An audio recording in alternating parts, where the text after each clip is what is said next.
దేవునికి స్తోత్రం. ప్రియమైనటువంటి దేవుని బిడ్డలారా, యోహాను సువార్త 14వ అధ్యాయము 13వ వచనం 14వ వచనంలో మనం గమనించినట్లయితే, యేసుక్రీస్తు ప్రభుల వారు ఈ లోకంలో ఉన్నప్పుడు తన శిష్యులకి చెప్పినటువంటి మాట ఏంటంటే, మీరు నా నామమున దేన్ని అడుగుదురో తండ్రి కుమారుని యందు మహిమపరచబడుటకై దానిని చేతును. నా నామమున మీరు నన్నేమి అడిగినను నేను చేతును. ఇది ఒక గొప్ప విశాలమైనటువంటి హృదయం యేసుక్రీస్తు ప్రభుల వారిది. కానీ దానికి షరతులు ఉంటాయి. మనం ఎలాగ అడగాలి? యేసు నామములో అడిగి వేడుకుంటున్నాము తండ్రి అని అడగడంలో చాలా విలువైనటువంటి విషయాన్ని మనం చెప్తున్నాం. కానీ ఒక్కొక్కసారి మన జీవితంలో అది జరగకుండా పోవడం, అది ఆలస్యం అవ్వడం, నువ్వు అడిగినటువంటి ఆ మాటను, ఆ యేసు పేరట అడిగినటువంటి ఆ మాటను తండ్రి మనకు జరిగించకపోవడం, చేయకపోవడం కారణం ఏంటంటే, ప్రార్థనా జీవితంలో ఒక ఆ షరతులు ఉన్నాయి.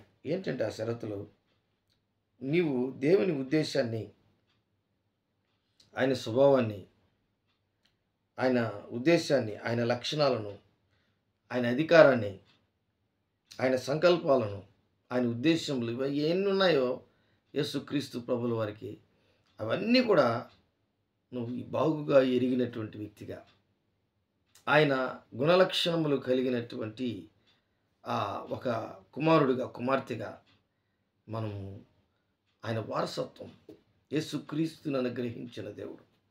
ఆయనతో పాటు సమస్తమును మనకెందుకు అనుగ్రహించడు? ఆయనతో పాటు సమస్తమును మనకెందుకు అనుగ్రహించడు అనేదే ఈ ప్రార్థన యొక్క ఉద్దేశం.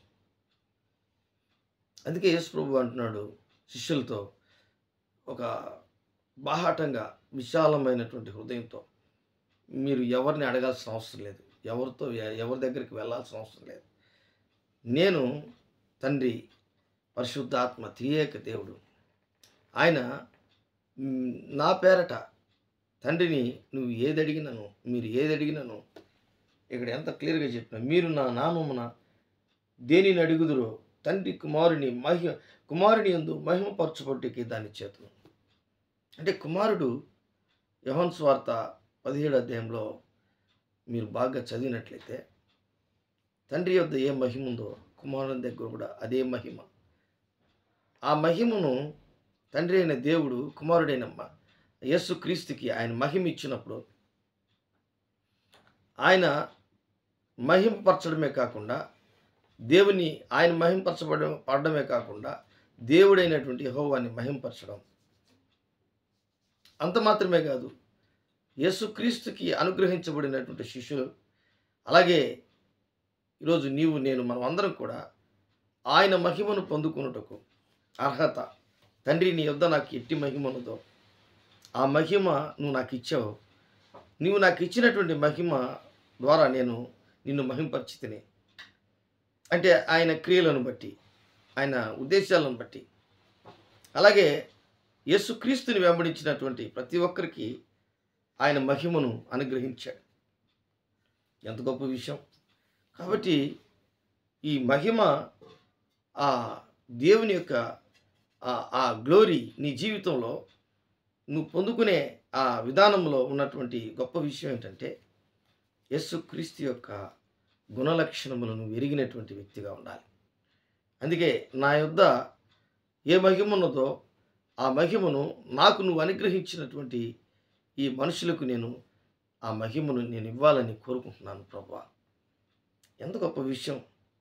అంటే ఒక సామాన్య మానవుడు, మట్టి మానవుడికి పరలోకము నుంచి వచ్చినటువంటి యేసుక్రీస్తు ప్రభువుల వారు తండ్రి దగ్గర ఏ విధమైనటువంటి మహిమ, ఆయన మహిమాన్వితుడైనటువంటి దేవుని యొక్క కుమారుడిగా ఉన్నాడో, భూమి మీద తండ్రి అయిన దేవుణ్ణి మహింపరిచాడో, అలాగే దేవుడు అయినటువంటి యేసుక్రీస్తు ప్రభుల వారికి అనుగ్రహింపబడినటువంటి ప్రతి ఒక్కరు కూడా దేవుని మహిమపరచాలి. దేవునికే స్తోత్రం, దేవునికే మహిమ, దేవునికే ఘనత. ఇలాగ మనం ఎప్పుడైతే దేవుణ్ణి ఆరాధించే వారంగా ఉంటామో యేసుక్రీస్తు యొక్క గుణ లక్షణాలన్నీ మనకు తెలుస్తాయి. అదే యేసు ప్రభు ఒక గొప్ప ఉద్దేశంతో ప్రార్థన జవాబు ఇస్తాడు. ఎందుకు ఇస్తాడు? ఆయన్ని ఏకాంతంగా వెళ్ళి శిష్యులకి ప్రార్థన నేర్పించాడు. ఎందుకు నేర్పించాడు? ఆయనలాగా ప్రార్థించాలని. ఆయన అరణ్యంలోకి వెళ్ళి 40 రాత్రులు 40 రాత్రులు 40 పగళ్ళు ఆయన ఉపవాసం ఉండి ప్రార్థన చేశాడు. అలాగే ఆయన చాలా దగ్గరికి వెళ్ళి ఈ ఈ ఈ శిష్యులకి అందరికీ ప్రార్థన నేర్పించాడు. ప్రార్థన ఎలాగ చేయాలో. కాబట్టి మన జీవితంలో కూడా మనము ఒక్కొక్కసారి దేవుణ్ణి అడిగినప్పుడు దేవుడు మన జీవితంలో జవాబు ఇవ్వలేనటువంటి పరిస్థితి దేవునికి లేదు. మనమే పొందుకోలేనటువంటి పరిస్థితి ఉంది. కారణం ఏంటంటే సరైనటువంటి విధంలో దేవుణ్ణి మనం అడగట్లే. కాబట్టి ఈరోజు నిజమైనటువంటి భక్తిపరుడు, నిజమైనటువంటి భయము, దేవునికి ఇష్టమైన రీతిలో జీవించే వ్యక్తి, ఆధ్యాత్మికమైనటువంటి ఒక దేవుని యొక్క బిడ్డగా జీవిస్తున్నటువంటి ఒక వ్యక్తి దేవుని దగ్గర ఖచ్చితంగా పొందుకుంటాడు. ఆ ఆశీర్వాదాలు అడిగిన వాటి అన్నిటినీ, అంటే ఏదైతే ఒక ప్రార్థన రూపములో అడుగుతున్నాడో, యేసు నామములో అడిగి వేడుకొనుచున్నాము తండ్రి అని, ఆ ప్రార్థన ఖచ్చితంగా దేవుడు సహాయం చేస్తాడని యేసుక్రీస్తు ప్రభులు వారే చెప్తున్నారు. ఇర్మియా గ్రంథము 33వ అధ్యాయంలో కూడా 3వ వచనంలో, నాకు మొరపెట్టుము, నేను నీకు ఉత్తరం ఇచ్చాను, నీవు గ్రహింపలేని గొప్ప సంగతులను, గూఢమైన సంగతులను నీకు తెలియజేస్తున్నాను. అంటే ఒక వ్యక్తి ప్రార్థన జీవితం కలిగినటువంటి వ్యక్తి యేసుక్రీస్తు ప్రభుల వారు ఏ విధంగా ప్రార్థన చేశారు, చివరి వరకు ఆయన చనిపోతున్నటువంటి ఆ పరిస్థితుల వరకు, సిలువలో ఉన్నటువంటి ఆయన అప్పుడు కూడా తండ్రి విషయంలో ఎంతో జాగ్రత్తగా ఉన్నాడు. కాబట్టి తండ్రి, కుమార, పరిశుద్ధాత్మ త్రియేక దేవుడు యేసుక్రీస్తు ప్రభుల వారిని నువ్వు వెంబడించడం, నువ్వు ఆయన్ని నమ్ముకోవడం, ఆయన దేవుడిగా అంగీకరించడం నీ ఆత్మీయ జీవితంలో ఎంతో గొప్ప విషయం. కానీ ఆయనలాగా నువ్వు ఎప్పుడైతే మనసు పెట్టి ప్రార్థన చేస్తావో వెంటనే నీ జీవితంలో గొప్ప కార్యాలు చేయడం ప్రారంభిస్తాడు దేవుడు. వెంటనే గొప్ప కార్యములు దేవుడు చేయడం నీ జీవితంలో ప్రారంభిస్తాడు. ఇది చాలా ముఖ్యమైనటువంటి విషయం. కానీ అందుకే యెహోవా దేవుడు ఇర్మియా గ్రంథంలో కూడా ఆ మాట ఎందుకు చెప్పాడంటే, ఇర్మియా ఉన్న కాలంలో ఇజ్రాయెల్ రాజు చాలా భయంకరమైనటువంటి పరిస్థితులు కలిగినటువంటి వ్యక్తిగా ఉన్నాడు. ఇర్మియా చెప్పినటువంటి మాటలు వింటలేదు. విలాప వాక్యములు కానీ మీరు చదివితే కన్నీళ్ళు వస్తాయి, కన్నీరు కారిపోతుంది. ఎందుకంటే మనము ఆ కష్టాలు, బాధలు మనం అనుభవించలేము. వారు అలాగా బానిస బ్రతుకులు అనుభవించారు, కష్టాలు అనుభవించారు. కాబట్టి ఈరోజు నీవు నేను మనందరం కూడా ప్రార్థనా జీవితం కలిగినటువంటి వారముగా ఎప్పుడైతే ఉంటామో, యేసుక్రీస్తులాగా ఆయన ఓలే ఆయన బిడ్డలముగా ఆయన్ని ఎరిగినటువంటి వారముగా, ఆయన నమ్ముకున్నటువంటి వారముగా, ఆయన్ని పొందుకున్నటువంటి వారముగా, పరిశుద్ధాత్మను ఎరిగినటువంటి వారముగా, ఆత్మీయానుసారంగా జీవించే వారముగా ఎప్పుడైతే మనం ఉంటామో ఖచ్చితంగా దేవుడు మనల్ని ఆశీర్వదిస్తాడు. మన ప్రార్థనకు దేవుడు జవాబు దయచేస్తాడు. దేవుడి వాక్యాన్ని దీవించి ఆశీర్వదించును గాక.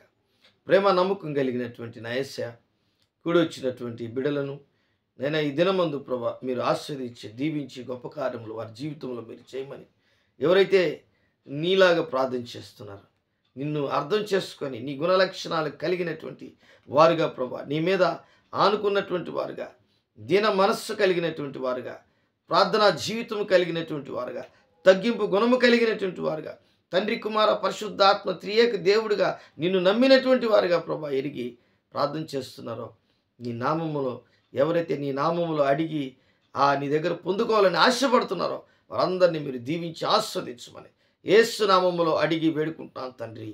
Amen, amen.